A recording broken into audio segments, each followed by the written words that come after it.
هنا صوت المنتدى.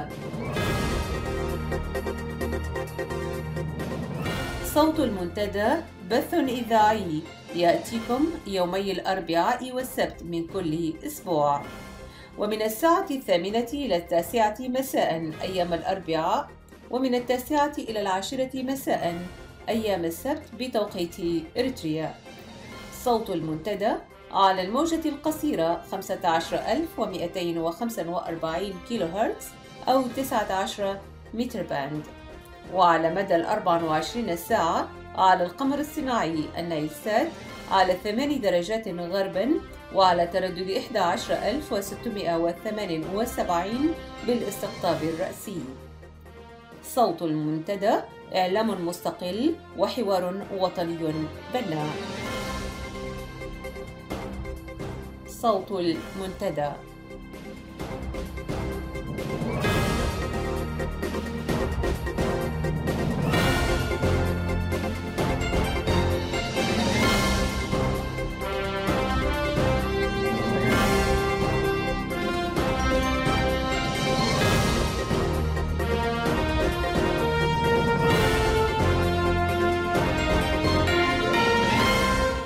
مستمعي الأكارم، مساء الخير وأهلا ومرحبا بكم في ساعة جديدة من صوت المنتدى.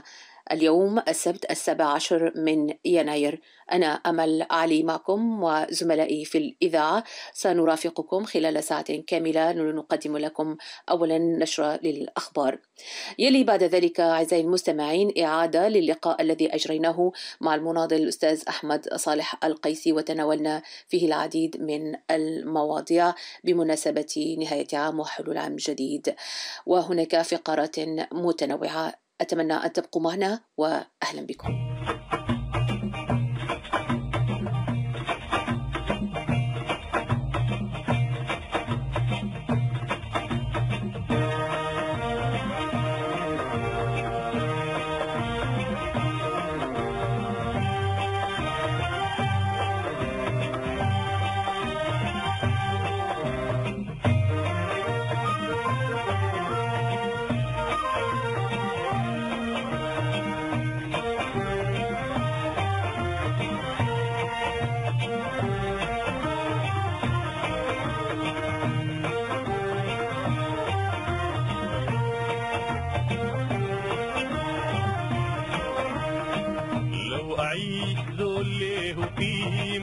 أسعد الناس بوجودي،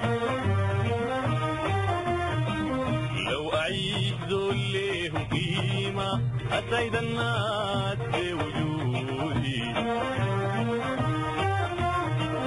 زي نضارة غصني طيب كل يوم يخضر عودي، زي نضارة غصني طيب كل يوم يخضر عودي، وابقى زولا ليه قيمة، وابقى زولا ليه قيمة.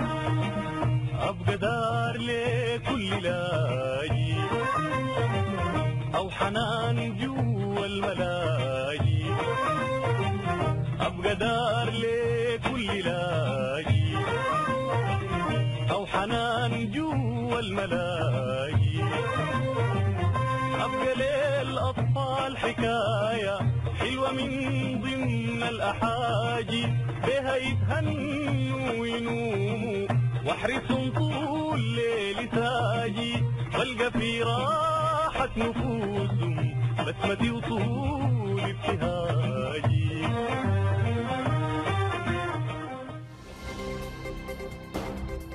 صوت المنتدى.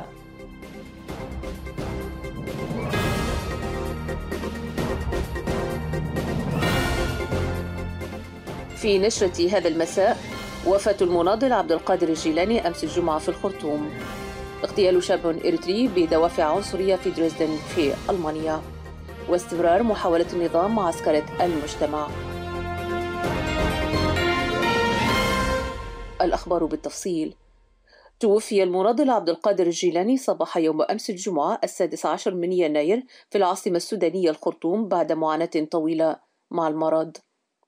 ولد الشهيد جيلاني في قرية شتل في عام 1954، ودرس فيها الخلوي والمرحلة الابتدائية من تعليمه، ثم انتقل إلى مدينة كرن لدراسة المرحلة المتوسطة. وفي سن مبكرة التحق بجبهة التحرير الإريترية عام 67، وفي عام 1970 ابتعث في دورة عسكرية إلى العراق ليتلقى فيها العلوم العسكرية في سلاح المدرعات ويتخرج بدرجة التفوق عام 74. تدرج الفقيد في تحمل المهام العسكرية عبر المراتب القيادية حتى تولى في عام 83 موقع رئيس اللجنة التنفيذية لجبهة التحرير الإريترية اللجنة الثورية. تعرض المناضل عبد القادر لمحاولة اغتيال غادرة في مدينة كسلة عام 1987 بتفجير سيارة كانت تقل في إحدى شوارع المدينة. استمر الشهيد في قيادة تنفيذية اللجنة الثورية حتى عام 1992. ولتمليك تجربة النضال الوطني للأجيال المتعاقبة، ألف الراحل كتابا بحثيا تحت عنوان إريتريا القضية والتحدي، يعد مرجعا مهم لتجربة الثورة الإريترية. وأسرة المنتدى تتقدم اليوم بأحر التعازي إلى أسرة الفقيد وذويه وأصدقائه والشعب الإريتري في هذا الفقد الجلل، رحمه الله. ذكرت الأنباء الواردة من ألمانيا عن نبأ استشهاد الشاب الإريتري خالد إدريس بحراي الذي اغتيل وهو في العقد الثاني من عمره في ليلة 12 من يناير الجاري في مدينة دريسدن الألمانية. هذا ولم يتم القبض على جناه بعد، لكن المؤشرات الأولية تشير أن هذه المدينة تشهد منذ فترات نشاطات لجماعات عنصرية معادية للأجانب، وقد تصاعدت أعمالها عقب أحداث اغتيال الصحفيين في فرنسا، لدرجة اضطرت فيها المستشارة الألمانية إلى التظاهر مع جمعيات إسلامية ومنظمات ألمانية أخرى ضد مفهوم أن الإسلام إرهاب، فيما عرف الآن بالإسلاموفوبيا. أسرة المنتدى تدين وبشدة الاعتداء الإجرامي متكامل الأركان الذي طال هذا الشاب اللاجئ الإريتري الشهيد خالد إدريس بحراي، وتدين بشدة الاغتيالات على أساس عنصري والأعمال الإجرامية كافة، وتناشد الشباب الإريتري لتأطير وتفعيل نضالاتهم بالداخل والخارج ضد نظام الاستبداد في إريتريا، والذي هو المصدر الأساسي لكافة هذه المآسي التي يتعرض لها الشباب الإريتري في المهجر. فالطبيعي أن يكون موقع المرحوم خالد في هذه المرحلة العمرية هو فصول الدراسة والرعاية بوطنه تحت حكومة تنفذ إرادة الشعب، إلا أن الشهيد خالد وشباب بلاده الآخرين حرموا من الحقوق الطبيعية، حيث أصبحوا داخل وطنهم مجرد أدوات تستخدمها الحكومة في أعمال السخرة والعبودية ولحروب لا بداية لها ولا نهاية في غير أهدافها. أسرة المنتدى تتقدم بأحر التعازي إلى أسرة الفقيد بحراي وإلى زملائه وأصدقائه في ألمانيا، وتسأل الله عز وجل أن يتغمده بواسع رحمته وينزله مع الصديقين والشهداء وحسن أولئك رفيقا. على خلفية متابعة أسرة المنتدى للرفض الشعبي لسياسة عسكرة المجتمع الإريتري بأيدي النظام والرفض الشعبي المتنامي، قامت عصابة الاستبداد بحملة تهديد ووعيد واسعة النطاق تمكنت من خلالها يوم الأربعاء الماضي في أسمر وضواحيها من تحريك مجموعة قليلة من كبار السن واقتادتهم إلى معسكرات التدريب.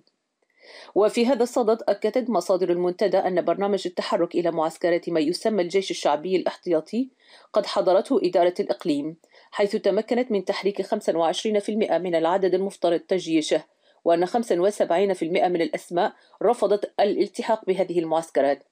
هذا وقد علمت مصادرنا أن بعض المديريات لم يتحرك منها أي مواطن.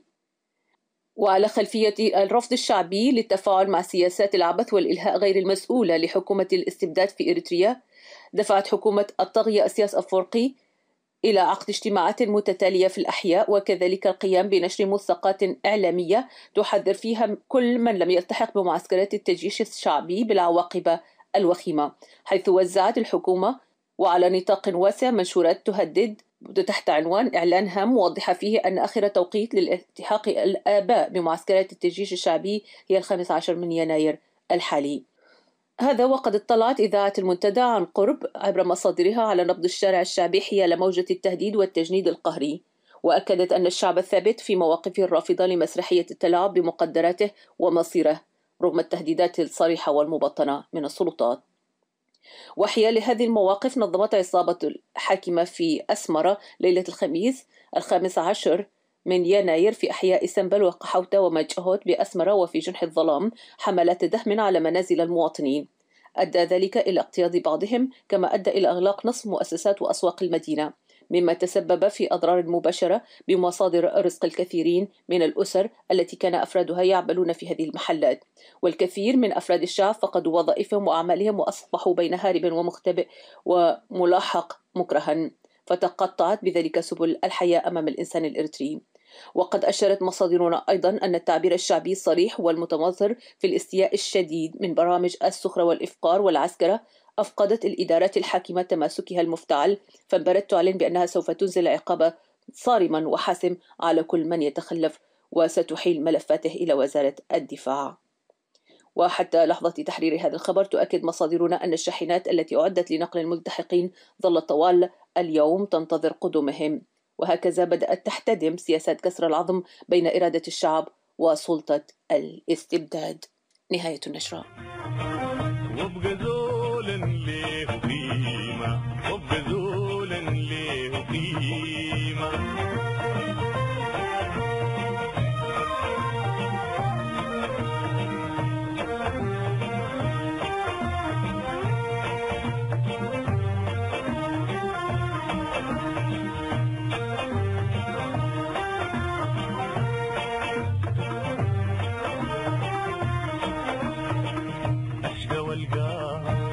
بهجة النفوس لكل مناضل، أشقى والقى وابقى بهجة النفوس لكل مناضل، وابقى للمعتل علاج وابقى للفلاح تنابل، وابقى للمعتل علاج وابقى للفلاح تنابل، وابقى للثوار سلاحهم أعتى من قصف القنابل، وابقى للكاتح الملوح كل حق موفور عادل.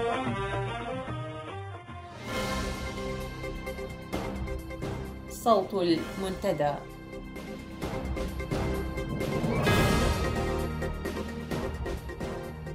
أعزائي المستمعين، أهلا ومرحبا بكم مرة أخرى، ونلتقي الآن الأستاذ أحمد صالح القيسي رئيس إذاعة صوت المنتدى بمناسبة مرور عام على افتتاح هذه الإذاعة. أهلا بك أستاذ أحمد. أهلا وسهلا.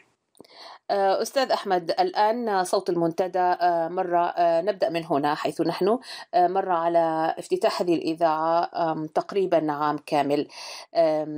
أين تقف إذاعة صوت المنتدى اليوم، وما هي طموحات ورؤية هذه الإذاعة كمنبر حر في التغيير الديمقراطي؟ في البداية أهنئكم على العام الجديد، وأهنئ الشعب الإريتري، وأهنئ كل العاملين في المنتدى.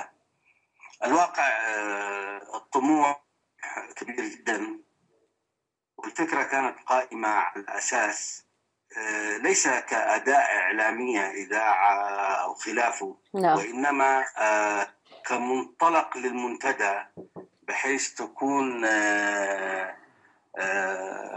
مسألة شاملة لكل التيارات والتوجهات الإريترية، بحيث يكون لها منبر وصدى وعامل تفاعل للحوار بين أطراف المعارضة بصورة عامة. نعم. فمسألة الإذاعة نحن ما زلنا في بداية الطريق. نعم. هي الفكرة كانت قائمة أن تكون بالبداية الإذاعة باللغتين العربية والتجرينية، ثم مرحلة أخرى يمكن إضافة اللغة الإنجليزية. والخطوة اللي نحن نسعى إليها وإن شاء الله هذه ستكون في بدايات 2015 هو بداية البث التلفزيوني الفضائي. نعم. باسم المنتدى بالطبع، ولكن سوف يكون منبرا لكل توجهات المعارضة الإريترية بغض النظر عن توجهاتها وسياستها. المهم نلتقي على أرضية إسقاط النظام في أسمرة. نعم. ومع ذلك أستاذ أحمد هناك تحفظات كثيرة نواجهها نحن العاملين في هذه الإذاعة عندما ندعو بعض الشخصيات الوطنية للمحاورة والتحاور معنا وإسماع صوتا من خلال المنبر. ما يزال هناك تحفظات، ما يزال هناك نوع من الحكم المسبق على الأشياء. كيف ترى هذا وإلى إمكانية أن يقدم الجميع على أن يكون أكثر انفتاحا على الآخر في هذه المرحلة بالذات؟ أنا في اعتقادي هو ليس تحفظا على إذاعة المنتدى. نعم. هي رواسب التجربة الإريترية، رواسب الوعي اللي كان سائد وما زال له زي ما تقولي عامل فعال في تفكير الناس. نعم. يجب أن تحسب على فئة، يجب أن تحسب على طائفة، يجب أن تحسب على ماضي الثورة الإريترية والتجربة الإريترية. أنا في اعتقادي هذا قصور في الوعي. نعم. الناس يجب أن تتجاوز هذه المسألة.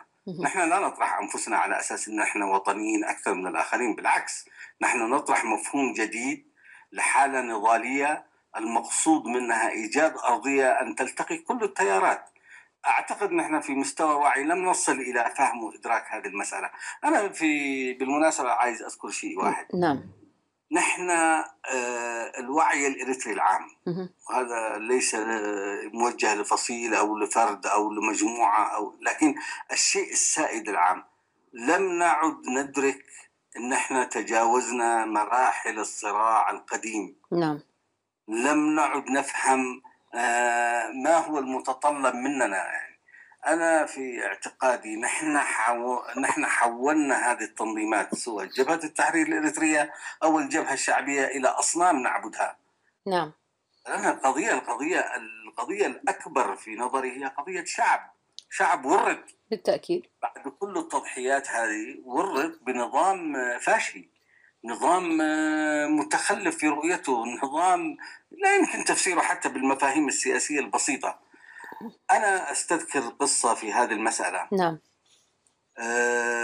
لما حصلت معركة شمال شرق الساحل وتم تصفية هذه الجبهة، قبض على قائد الجبهة كان الجنرال قرمة سما.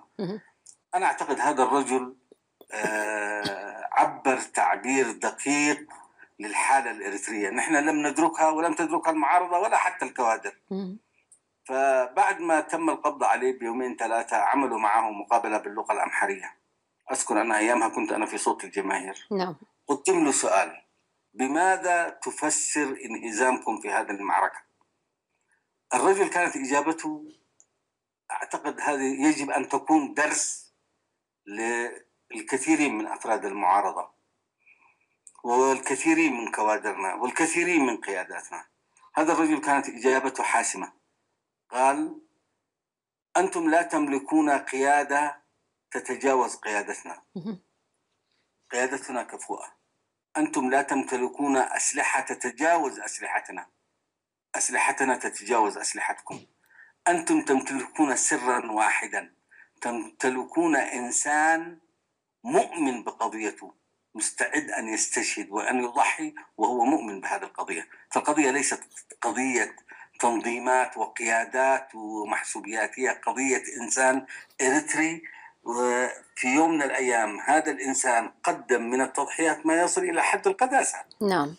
لكن الآن نحن كل شيء عندنا مقدس يجب أن يبتذل. المشكلة نحن لما نحكم هو نوع من الابتذال. نعم. الناس يجب أن تحسب سياسيا ولكن بتقييم موضوعي وعلمي. لكن أنا إذا عملت مقابلة مع صوت المنتدى أنا أصبحت تابع لبواقي الجبهة الشعبية. ما في حاجة اسمها الجبهة الشعبية، انتهت، ماتت. نعم. سياسة الدستور مات، لكن حقيقة هي الجبهة الشعبية هو اللي مات، نعم. ونظامه.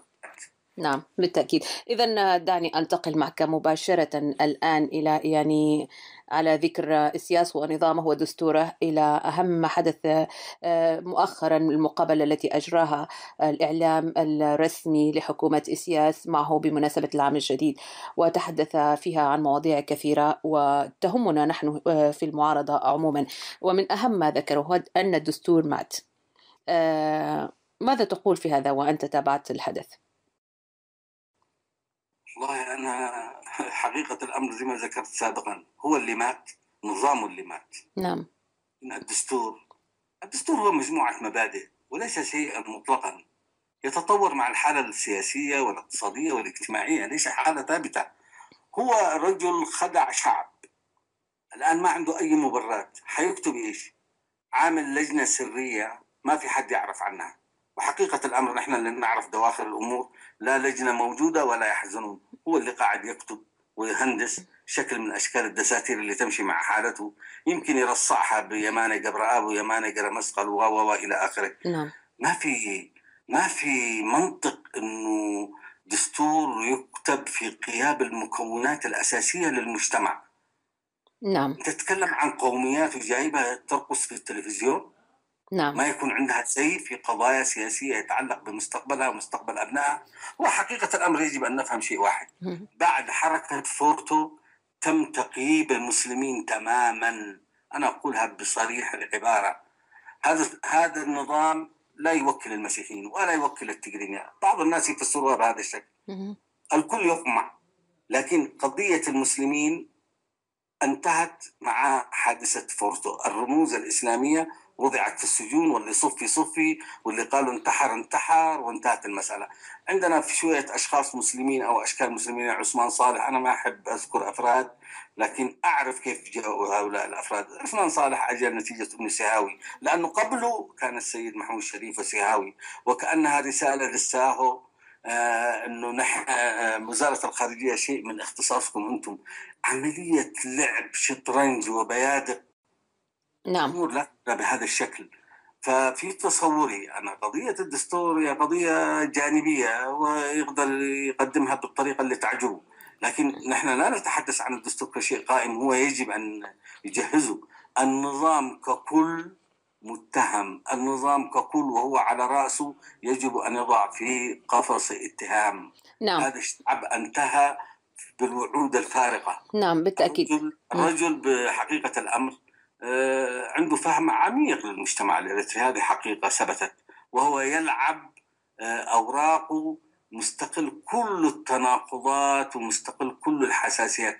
الشعب الإريتري يجب وبالذات المعارضة والقوى السياسية والنخبة أن تدرك أنها تواجه نظام مبتذل وصل إلى حد أنه يستهتر بشعب.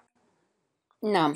كنت تقول أنا قاعد أعمل الدستور وعندكم في لجنة واللجنة مخفية داخل صندوق وتعالوا أصبحت حزورة. نعم. نعم. ألا تعتقد أستاذ أحمد هنا أنه هذا النظام يعمل بهذا الاتجاه وربما قد ينجح، لأن هناك داعمين ومستفيدين منه على الأقل لفترة يمد في عمره وفي عمر مناصريه، أنه يحاول صياغة دستور مناسب لمناصريه يستطيع من خلاله المراوغة أيضا على مستوى المجتمع الدولي؟ من يعرف ربما ينجح في ذلك. ما أعتقد. الاستحقاقات هو لا يقدر على تقديم استحقاقات من خلال الدستور. نعم. هو عجز عن المسألة هذه. الناس الموضوعين في السجون ماذا كانت مطالبهم بالأساس؟ نعم. كانت مطالبهم دستور. هو كيف يتجاوز هذه النقطة حتى يطرح استحقاقات مطلوبة؟ مثلا التعددية إيش حيقول فيها؟ مثلا قضية اللغة العربية إيش حيقول فيها؟ الرجل مش مشارك حد، الرجل جالس في غرفته هو اللي يكتبه. نعم. إنما في استحقاقات هي بحاجة إلى إجابات. هو إذا قدر يجاوب على هذه الأسئلة حيطرح سؤال آخر. إذن لماذا هؤلاء الناس عذبوا ووضعوا في السجون طالما أنه في النهاية أنت سرقت أطروحاتهم؟ أنا أعتقد في كلا الحالتين هو مأزق. نعم. نعم. تصور أنه ذكي وهو يتصور أنه ذكي، لكن في اعتقادي ليس هناك ذكاء، يمكن هناك عدم فهم وإدراك للقوى المعارضة لكثير من الأمور، نعم. أو استقلال بعض المسائل اللي موجودة في جانب المعارضة والشيء اللي نشوفه في الخارج. بالعكس أنا إنسان متفائل في كل ما يحدث في جانب المعارضة، بالرغم أن الواحد يستاء أحيانا، لكن هذه ظاهرة صحية. نعم. نعم. هذه ظاهرة صحية مهما كانت الانقسامات، مهما كانت. هي الثورة الإريترية بدأت كيف؟ ما بدأت انقسامات أخذت لها عشرات السنين. حاليا بعد كل العذابات وبعد كل ما ظهر من هذا النظام، لا يمكن أنك تطلب من الناس أنهم يتحدوا في خلال 24 ساعة، لكن أنا مدرك أنه سنة 2015 سوف تحدث تغييرات دراماتيكية في جانب نعم. المعارضة. يعني قبل أن نذهب إلى جانب المعارضة أستاذ أحمد، دعني أستوقفك قليلا هنا. يعني كما قلت أنت أن إسياس أفورقي يفهم تماما تركيبة الشعب الإريتري، ويفهم تماما كيف يخاطب ومن يخاطب عموما، ولذلك هو ما زال موجود يعني حتى الآن في الحكم. يعني تحدث هو أيضا عن الاقتصاد، وتحدث عن البنية التحتية، وتحدث عن استحقاقات قوات الدفاع الإريترية، وتحدث عن استحقاقات طويلة المدى. يعني قال أنه حتى الثروات المعدنية الموجودة، ثروات يعني البلد، يعني حتى لو تم إخراج واستثمارها لن يعني يجب أن لا يتوقع الإنسان أن يراها بشكل مباشر، إنما ستنعكس على يعني حياته المعيشية. وتحدث عن مشاريع بنيوية أساسية. يعني من يسمعه يقول يعني هذا الرجل يتحدث بمنطق. وتحدث أيضا عن أن لم تتح فرصة لتثبيت برامج التنمية التي كان يعمل عليها وحكومته نتيجة ضغوط خارجية كثيرة. يعني من هو في صف إسياس؟ ونحن دعنا نكون واقعيين، هناك ما زال الكثيرون يعني مناصرون من أبناء شعبنا لهذا الرجل. كيف يمكن يعني أن يعني يتقبلوا مثل هذا؟ هل هذا مقنع؟ هل هذا فعلا يستطيع أن يمد الرجل لسنوات في سلطته وأن يخلق يعني بنية سلطوية يعني تستمر وتعيق عملية التغيير الذي يعني نحلم به كشعب يعني آخر مضطهد؟ أولا يجب عدم المبالغة في فهم ما طرحه الرجل. نعم. نحن عمر الاستقلال وصلنا إلى 25 سنة. ماذا قدم هذا الرجل؟ ما عدا مشاكل، حروب مع اليمن، الآن الحرب مع اليمن، الحرب مع إثيوبيا، الآن بدأ يتسلط على الأمريكيين كذاب، وكان يعمل مع الأمريكيين. حتى المعركة الأخيرة مع إثيوبيا اللي حسمت فيها خلافها تماما من خلال احتلال الأراضي، بعض الأمريكيين كانوا مستشارين. احنا ما عارفين نتكلم فهذه كلها أكاذيب بالمناسبة. نعم. فيما يتعلق بعملية التنمية، 25 سنة لم تنمي شيء. عبودية، شراء أسلحة، توزيعها على الشباب في الصومال، توزيعها على كل معارضات الدنيا، البحث عن دور أقليمي كقوة كبرى أو قوة إقليمية يحسب لها حساب. الكلام اللي كان في التحليل فيما يتعلق بعملية التجاذب بين القوى الأقليمية في منطقة الشرق الأوسط. نترك هذا الموضوع جانبا. أين أموال الذهب؟ أين أموال البوتاس؟ اليوم في أسمرة، شوارع أسمرة في حاجة يسموها بسطة، ناس يفرشوا في الشوارع ويبيعوا. هذه هي جنة إسياس اللي قاعد يوعد بها الناس. يباع البنزين إلى جانب الأدوية، إلى جانب السجائر، إلى جانب الرغيف في الشارع. نعم. يعني لم يحدث في أسوأ أحوال مدينة أسمرة، هذا حاصل الآن. ناس تموت، الرجل يتكلم بتبجح. هؤلاء سوف ينظروا للنتيجة، دعهم يهربوا، دعهم لم يشاركوا معنا، دعهم، لكن في النهاية سوف يندمون. ماذا سيفعل في النهاية؟ نعم. كان غيرك أشطر. البشير أشطر إذا كان في شيء يعمل. كلام فارغ.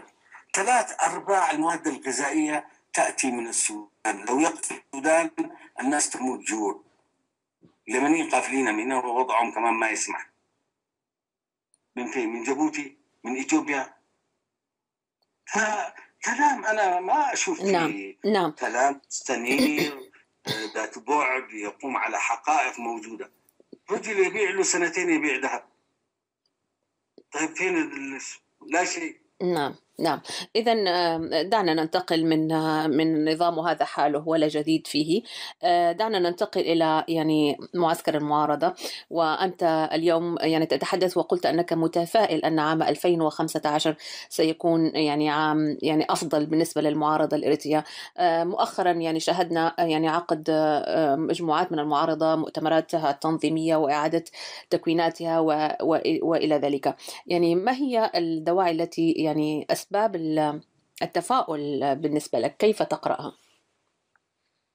الواقع أنا التقيت ببعض الأخوة نعم قد لا يكونوا يتبوأوا مناصب في هذه التنظيمات، لكن وجدت أنه في وعي متقدم جدا جدا.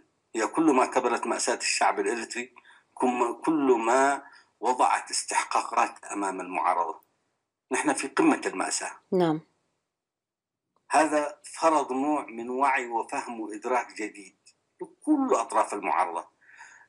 المفاهيم القديمة في تصنيف الناس رجعي، قال تقدمي، الناس تجاوزت المسألة. نحن نتكلم في مسألة وطنية محددة. الآن نحن في المنتدى الفورم أمام مشروع لدعوة كل الفصائل إلى كونفرنس عام يتفقوا على حد أدنى. الحد الأدنى المتفق عليه حتى على مستوى الإنسان العادي هو إسقاط النظام. هذا بند رقم 1. البند الثاني يجب عدم خلق فراغ سياسي في إريتريا. خلق الفراغ السياسي في إريتريا هو كارثة أسوأ من السياسة. نعم لذا يجب أن نكون هناك في توحد ومن خلال مشاركة الجميع، سواء تنظيمات يسارية يمينية وسط إلى آخره. لم يعد هذا التفسيرات والتحليلات في تصنيف التنظيمات مفيدا. الناس تجاوزت هذه المسائل. فتحديد المرحلة الانتقالية بحيث يساق دستور أو الدستور القديم يضاف أو يلقى إلى آخره إلى آخره. المهم تدريجيا من خلال حكومة انتقالية، من خلال انتخابات تشريعية يشارك فيها الشعب. هذه وسائل كيف يمكن تسليم السلطة إلى الشعب الإريتري. هذه أنا أعتقد في اتفاق عام، والناس يجب أن تتفق على هذه المسلمات اللي ما في حد مختلف عليها. نعم. أما باقي الاجتهادات السياسية يا عمي، بكرة لما تدخل البلد أعمل اللي يعجبك، جريدتك، طرحك السياسي، وبعدين الصندوق يحكم. هذه نقطة. النقطة الثانية، نحن العجائز بتاع الثورة لا نمتلك إلا أن نلعب دور الموجه في قضايا قد تساعدنا تجربتنا أن نضع بعض الأضواء عليها، ولكن لسنا محتكرين. في جيل جديد بدأ ينمو ويظهر. نعم. يجب إعطاء الفرصة لهذا الجيل أن يلعب هذا الدور. الآن هو جيل الشباب. وأنا أتوجه بهذه المناسبة، أنا قابلت كثير من الشباب المسلمين وفعلا ناس واعيين وراقيين وعندهم بعد نظر في المسائل. هؤلاء الناس أنا في اعتقادي تقع على عاتقهم إلى جانب أخوانهم من الشباب المسيحيين بلورة المرحلة ووضع خطوط عريضة للانتقال إلى بناء الدولة المدنية. نعم نعم. هنا أستاذ أحمد، يعني أيضا من الظواهر أو من الأشياء المهمة جدا والتي لا يجب أن نتجاوزها على الأقل في وسائلنا الإعلامية كما ذكرت، يعني غياب العنصر المسلم، إذا أحببت أن تسميه هكذا، أو يعني أو البعض يناقش غياب مسلم، غياب قوميات أخرى، وغياب التمثيل في المعارضة سابقا في الوطن على الكثيرين. بالنسبة لهم يعني يصنفون ذلك كنوع من هيمنة قومية محددة أو طائفة محددة على المشروع الوطني. والآن هناك نوع من يعني الإحباط على مستوى الشباب المسلم بصراحة، وهم لا يتحمسون أبدا للعمل الوطني لأنهم يدركون النتيجة سلفا. كيف يمكن معالجة هذه القضايا وهذه الإحباطات برأيك؟ أنا في اعتقادي أن هذه رواسب الماضي. أنا لا أحكم من تصرفات بعض الأفراد سواء كان في أوروبا أو أمريكا أو إلى آخره. هذا يمكن التصدي لهم إذا كان هناك أفراد أو مجموعات، وفعلا موجودة يعني. لكن بصورة عامة يجب أن لا نظلم قومية التجرينية، هذه القومية المحترمة، هذه القومية التي قدمت واستقلت وما زالت تستقل. أنا عايز أكون صريح في هذه المسألة. يعني إسياس هل يمثل هذه الولاية التجرينية؟ أنا أقول بكل صراحة لا يمثل، لكنه يستخدم، وهناك قوى متخلفة تحاول أن تعبي بهذا الاتجاه. لكن القومية كقومية قدمت للنضال الوطني يعني شيء عظيم، وهذا محسوب للتاريخ. نحن اللي يجب أن نمد جسور، يجب أن لا نتأثر بما كان من رواسب في التجربة السابقة ونعملها عقد ونبني من خلالها الجدار فاصل. نحن يجب أن نمد هذه الجسور. نعم.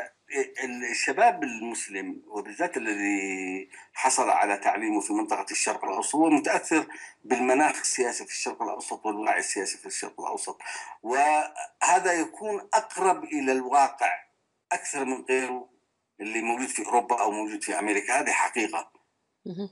بحكم أنه الصراعات اللي حاصلة في الشرق الأوسط تؤثر عليه سواء سلبا أو إيجابا، وفي بناء وعي أقرب إلى الواقع. هؤلاء الناس يجب أن يخرجوا من هذه القوقعة، يجب أن يخرجوا من هذه الأحكام المسبقة. أنا لا أحملهم مسؤولية أنه الخطأ منهم، بالعكس في خطأ من الجانب الآخر.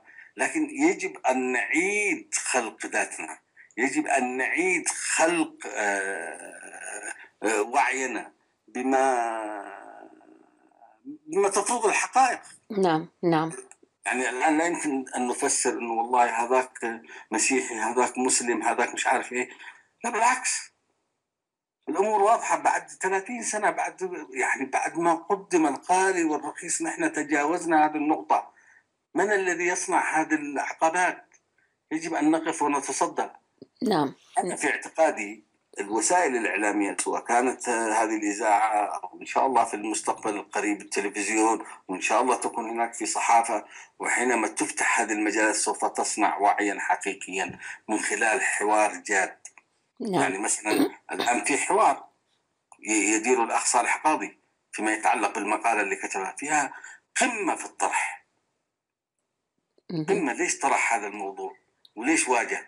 هذا لا يعني طائفية، لا من الجانب هذاك ولا من الجانب هذاك. مشكلتنا نحن مع بعض المثقفين المدعين. هؤلاء الناس يدعوا ما يفهموا الواقع. نعم. وهنا تكمن المصيبة، لأنه إسياس يلعب وهو يفهم الواقع، والآخرين يلعبون وهم لا يدركون ما هو الواقع. نعم. يا جماعة الخير، أنا أتذكر في فترة من فترات في بعض الأخوة المسيحيين التجرينيين ما كانوا يعرفوا أنه هناك كانوا مسلمين في إريتريا. نعم. أنا أعرف أفراد في مقاتلين أنا حكوا لي كانوا في حركة المنكع، لكن إحنا ما كنا نعرف إنه في مسلمين لهم وزن بهذا الشكل. نعم. هذه مصيبة. إذن حقيقة أن هناك يعني هيمنة طائفية أو نوع من الصراع الديني على مستوى يعني العمل الوطني غير يعني ليس لها على ما يبدو أسس تاريخية. لا أنا ما أعتقد، بالعكس ليس موجودا إطلاقا. نعم نعم. في رواسب، نعم. في رواسب، نعم. في عقد أفراد، هذه حقيقة، هذا موجود. نعم. لكن إنه في توجه بهذا الشكل هو أصلا مسألة المشاركة. أنا أعتقد الوضع في إريتريا يختلف عن كثير من البلدان بحكم أنه هذه المسألة دفع فيها ثمن في الأربعينات وفي الخمسينات وفي بداية الستينات، دفع فيها ثمن هذه المسائل. الآن تجد الحرص موجود. لا يمكن أنك كل مرة تجي تدفع ثمن، كل مرة تكون غبي. لا يمكن أن تبني وطن لوحدك. نعم. لك شركاء. الآن سيدنا إسياس هو اللي يتناسى أنه له شركاء. القيادات الإسلامية كلها دخلها السجن، جايب قيادات صف 5 ناس ما في داعي. إذن أستاذ أحمد، هنا يعني الجانب إذا قلنا الجانب المسلم أو ابن الثقافة العربية أو الثقافات الأخرى يعني يناقش هذه القضايا منذ سنوات طويلة، لأنه يعني على المحك منها. يعني يعاني منها بشكل مباشر، عملية إقصاء وغيره. ولكن هم يعني الجانب الآخر، يعني الآن يعني أنت ذكرت مثال من تجربة نضالية في التاريخ، أنه كثر لم يكونوا يعرفون أن هناك مسلمون إريتريون أو مسلمين إريتريين. يعني الجرأة في طرح هذا الموضوع مع الطرف الآخر اللي هو ابن القومية التجرينية الذي لا يعرف بالضبط خصائص مجتمعه الآخر أو مكونات مجتمعه الأخرى، ولا يعرف معاناتها. كيف يمكن أن يكون هذا الشيء؟ يعني كيف يمكن أن نتعامل معه؟ ومن هو المسؤول؟ هل المسؤولية تقع على عاتق المثقف الذي يجيد اللغتين؟ هل تقع على عاتق التنظيمات السياسية؟ هل تقع على عاتق يعني رموز وطنية من كبار السن وغيره؟ على من تقع؟ أو على الشباب نفسهم؟ هل يمكن فتح حوار في هذا الموضوع؟ وهل هو مهم؟ هو مهم جدا بالنسبة للشباب. نعم. وبالذات الشباب اللي موجود في المهجر. الجماعة اللي موجودين في الداخل ما عندهم أي إشكالية، هم عارفين حقائق الواقع. لكن هناك في شباب وفي جيل جديد أو ثلاث في الخارج، الشيء اللي يربطه بالداخل هي مجرد ما يتلقفه من أخباره إلى آخره وإلى آخره.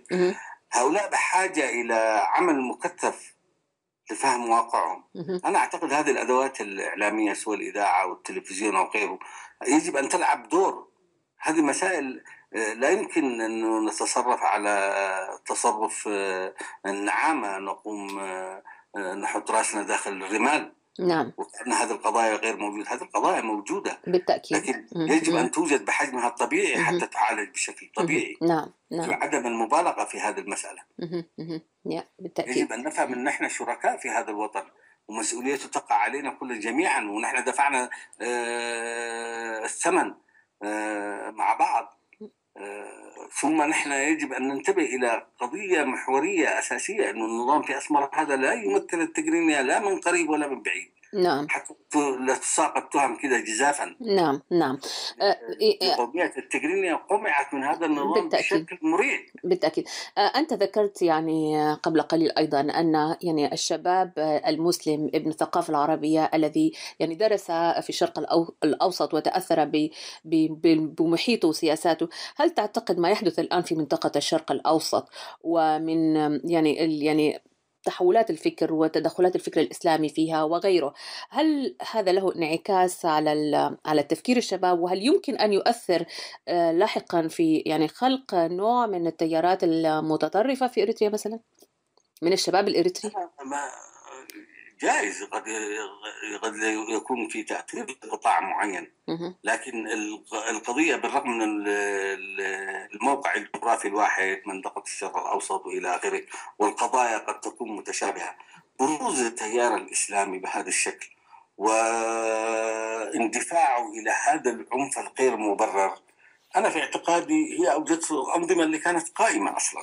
رد الفعل هذا أوجدته الأنظمة القمعية التي استمرت لسنوات وأفشلت تجربة تنمية في هذه المنطقة. نعم. برغم السيولة والأموال الكبيرة. فهذا رد فعل. هل رد الفعل يمكن أن يخلق بشكل مشابه في إريتريا؟ أنا لا أعتقد. لا أعتقد إطلاقا. قد يكون هناك متطرف شخص شخصين ثلاثة، إنما كتيار بشكل عام أنا لا أعتقد. حتى الفصائل الإسلامية اللي موجودة محسوبة على المعارضة لا تطرح هذه المسألة بهذا الشكل. نعم. إطلاقا. بالتأكيد لا. نعم. إذن أستاذ أحمد، لا أريد أن أتجاوز موضوع مهم، وهو العلاقة الإريترية الإثيوبية على مستوى العمل المعارض، يعني وما زال هناك الكثير من يعني المد والجزر في فهمنا لهذا الموضوع. يعني كيف تراه أنت الآن، يعني وخاصة في ظل أن هناك إمكانية لحراك معارض موحد من أجل التغيير في إريتريا؟ أنا في اعتقادي، وقبل أن أنا كتبت عدة مرات، نعم. العلاقة مع إثيوبيا هي علاقة تتمتع بنوع من الخصوصية، ويجب أن تكون مميزة. على الإثيوبيين أن يدركوا شيء أساسي، أنه حق هذا الشعب في العيش الكريم. حق هذا الشعب في أرضه، بغض النظر الكلام عن موانئ، تجربتنا في حكم الأقاليم ولا الفيدرالية يجب تطبيقه في إريتريا. في إريتريا ما يشتغل الكلام هذا، ما يشتغل. هذا مطروح لإثيوبيا بحكم الحجم والتعداد السكاني والتمييز اللي كان حاصل للجماعات العرقية المختلفة. يعني مثلا أنا سمعت نقاش عجيب جدا حضروه إثيوبيين كمان، فأحد المثقفين الإريتريين، ومن هنا كنت معجب أنا ببعض الشباب جيدين جدا، إذا كان لابد من تطبيق التجربة الإثيوبية بحذافيرها في إريتريا، فلتطبق أولا في تجراي. نعم. لأن تجراي حجمها قد حجمنا نحن. نعم. وفي عفر وفي كنامة وفي آخرين فتجربة بتاع تجراي قد تكون مفيدة لنا، لكن تجربة إثيوبيا غير مفيدة بالنسبة لنا. أنا أعتقد هذا كان ردا حاسما. نعم. الشكل القائم في إثيوبيا، برغم أنه الواحد يتمنى أنه شعوب القرن الأفريقي في تشابه كبير جدا بين السودان وجيبوتي وإريتريا وإثيوبيا، أن يكون له كيان موحد. الواحد يتخيل هذا، لكن لا يمكن أن تصل إلى الكيان الموحد دون أن تثبت حقوق كل الأطراف. نعم. نعم. في التجربة الإريترية كان يمكن، لأنه جربناها في الكفاح المسلح، وكان يمكن أن نخلق نوع من تجربة بديعة جدا كان ممكن أن يحتذى بها الآخرون أو كان يكون لها إسهام. نعم. نحن وقعنا في ورطة تاريخية بمجيء هذا الرجل الذي استبدل شخصه بكل عمل مؤسسي في هذاك البلد. نعم. نعم، للأسف. هنا أستاذ أحمد، أيضا من الأشياء التي يجب أن نمر عليها مع نهاية عام وبداية عام جديد هي أوضاع اللاجئين الإريتريين وخاصة في السودان. ونحن تابعنا للأسف يعني في الفترة الأخيرة حوادث مأساوية يتعرض لها شبابنا ونساؤنا في معسكرات اللجوء في محاولتهم للخروج من هذا المعسكر اللي يعني حدث يعني حادثة غرق مجموعة من الشباب في عطبرة، حادثة اختطاف مجموعة أخرى وغيره، يعني وخصوصا حوادث الشجراب المؤسفة مؤخرا.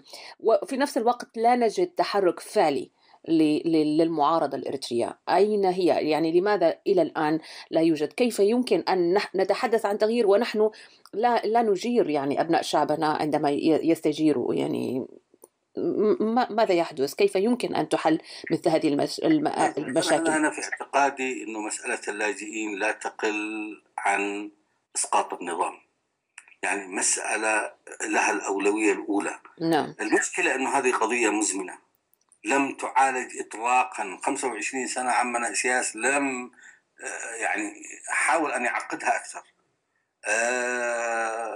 المأساة أنه بدل أن يتم تقليص اللاجئين بإسكانهم وحل جزء من مشاكلهم بحيث يكون في تخفيف لهذه المشكلة، ازدادت تعقيدا بمجيء لاجئين جدد، ومع مجيء اللاجئين جدد جت تجارة البشر، ومع تجارة البشر ظهرت أشياء وتعقدت هذه المسألة. أنا في اعتقادي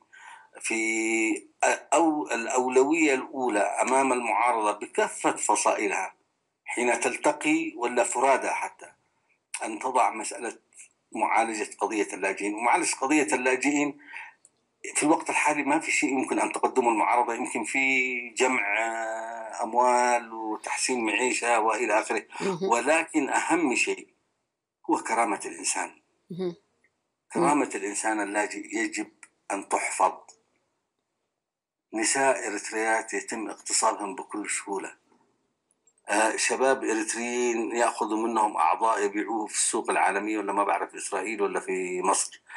يعني شيء مريع. يجب تخفيف هذه المعاناة بشكل أو بآخر. نعم. وأنا في اعتقادي من خلال الحملات الإعلامية، من خلال التحرك الدبلوماسي والسياسي، أيضا أصبحت هذه الورقة أداة في المساومات السياسية. نعم. حينما يضغط النظام في أسمرة على نظام البشير في السودان يحركوا قضية اللاجئين. أيضا يجب أن نفهم شيء واحد، أنه شرق السودان تقريبا قد يكون شبه مسيطر من قبل الاستخبارات الإريترية، وهذه لها دور فاعل في هذه المسألة، في خلق هذه الإشكاليات، اختطافات ناس. المسألة امتدت إلى درجة إلى مصر. نعم. نعم. تم مقايضة بعض اللاجئين إعادتهم إلى إريتريا مقابل الإفراج عن كذا من الصيادين الإريتريين. هذا المصريين. من نعم. الصيادين المصريين قصدي. نعم نعم نعم. يجب يكون هناك في تحرك سياسي، ويجب وضعها كأجندة رقم 1 لا نعم. تقل عن مواجهة النظام وإسقاطه. نعم. يعني قبل أن أختم معك هذا اللقاء، يعني هناك شعبنا في الداخل والذي مر ويمر بظروف يعني منهكة اجتماعيا اقتصاديا نفسيا، ورغم وجود يعني شباب واعد ويحارب هذا النظام بكل أشكال، يعني ماذا نقول لهذا الشعب في الداخل؟ يعني أريدك أن توجه له رسالة. والله الشعب الإريتري ليس بحاجة إلى رسائل حقيقة، يعني من أي نعم. شخص كان. هذا الشعب قدم أشياء شيء مؤسف إنها لم تسجل لم يقال عنها شيء إلى الآن. هذا شعب قدم الغالي والنفيس في فترة من الفترات، ولكن ابتلى بنظام معين. حاليا يجب أن نخرج من قوقعة إنه هذا النظام يمثلنا. هذا النظام لا يمثل إلا نفسه. هي مجموعة عصابة تجمعت وحكمت وماشي الحال يعني. نعم. نعم. أجندتها قضية الشعب، هي آخر ما يفكروا فيه قضية الشعب. الشعب يسلوه بالتلفزيون بتاعتهم. نعم. المستوى بتاع القوميات، الرقصات اللي نشوفها في التلفزيون، الدستور قاعد يكتبه لوحده، عملية القتل والربط والمعتقلات إلى آخره إلى آخره. هذا أصبح عمل يومي. نعم. نعم. لا ينقطع منه النظام. نعم. أستاذ أحمد القيسي، رئيس إذاعة صوت المنتدى، أشكر لك يعني وجودك معنا اليوم في هذا الحوار ومشاركتك لنا وللمستمع هذه الأفكار كلها، وأتمنى أن يكون عام عطاء وخير على شعبنا في الداخل وعلى شعبنا في الخارج وعلى إذاعتنا أيضا. شكرا لك. شكرا جزيلا. شكرا جزيلا. أتمنى أن تكون عام 2015 هو العام الحاسم إن شاء الله. إن شاء الله. شكرا. مع السلامة. مع السلامة. لو أعيش في عمرنا السماء أو مع الأيام سحابة، أخلق بي الدنيا بس ما أروي وادي واستغابة. لو أعيش في عمرنا السماء أو مع الأيام سحابة، أخلق بي الدنيا بس ما أروي وادي واستغابة. صوت المنتدى.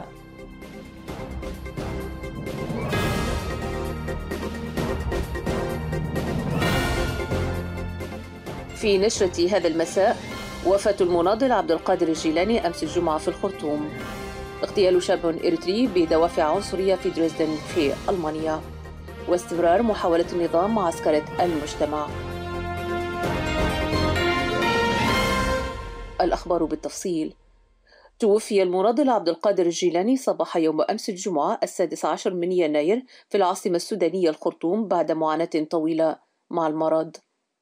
ولد الشهيد جيلاني في قرية شتل في عام 1954، ودرس فيها الخلوي والمرحلة الابتدائية من تعليمه، ثم انتقل إلى مدينة كرن لدراسة المرحلة المتوسطة. وفي سن مبكرة التحق بجبهة التحرير الإريترية عام 67، وفي عام 1970 ابتعث في دورة عسكرية إلى العراق ليتلقى فيها العلوم العسكرية في سلاح المدرعات ويتخرج بدرجة التفوق عام 74. تدرج الفقيد في تحمل المهام العسكرية عبر المراتب القيادية حتى تولى في عام 83 موقع رئيس اللجنة التنفيذية لجبهة التحرير الإريترية اللجنة الثورية. تعرض المناضل عبد القادر لمحاولة اغتيال غادرة في مدينة كسلة عام 1987 بتفجير سيارة كانت تقل في إحدى شوارع المدينة. استمر الشهيد في قيادة تنفيذية اللجنة الثورية حتى عام 1992.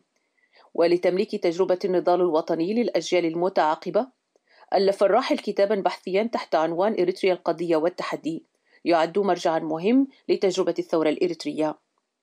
وأسرة المنتدى تتقدم اليوم بأحر التعازي إلى أسرة الفقيد وذويه وأصدقائه والشعب الإريتري في هذا الفقد الجلل رحمه الله.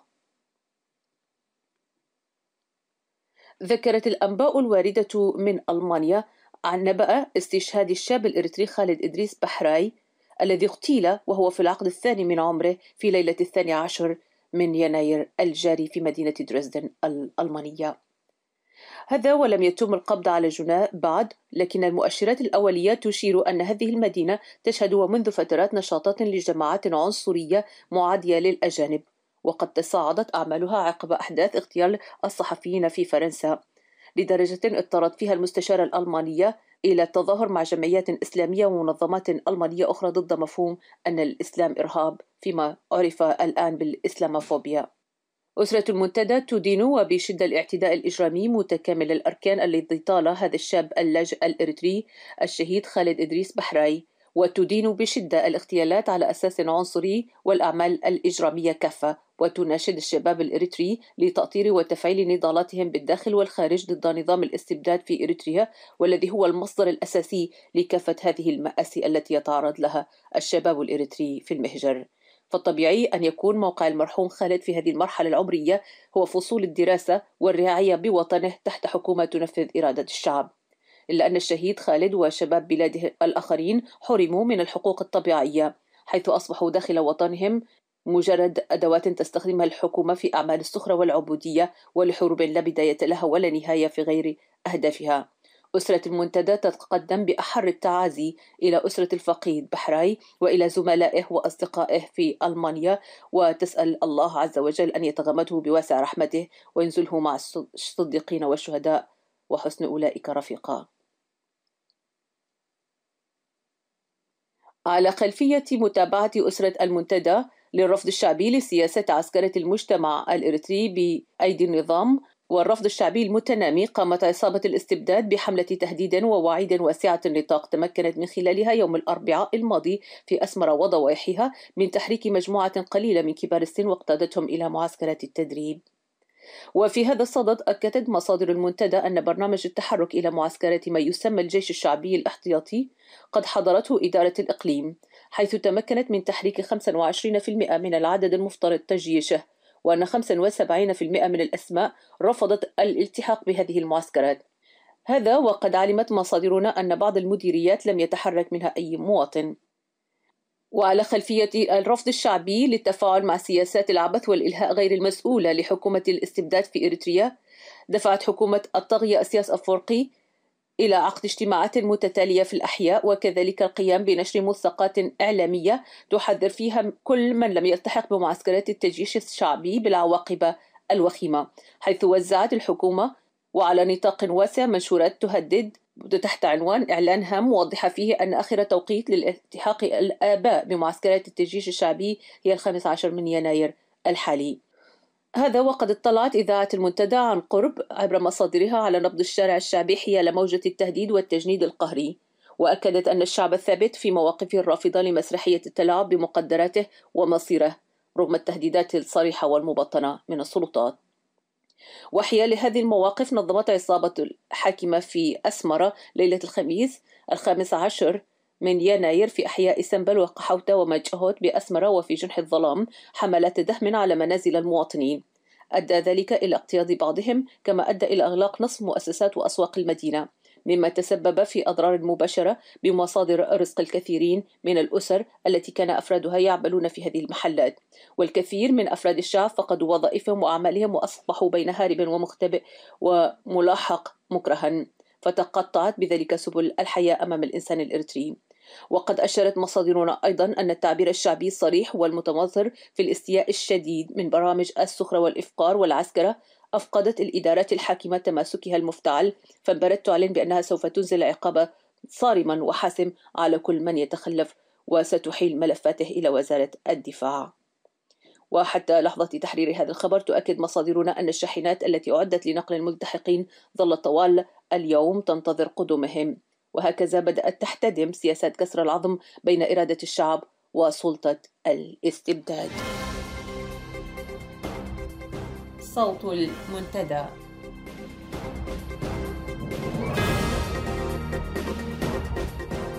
وفي ختام هذه الساعة مستمعي الكرام أشكر لكم حسن المتابعة. أتمنى أن ألقاكم على خير الأسبوع القادم. لكم تحياتي وتحيات فريق الإذاعة وإلى اللقاء.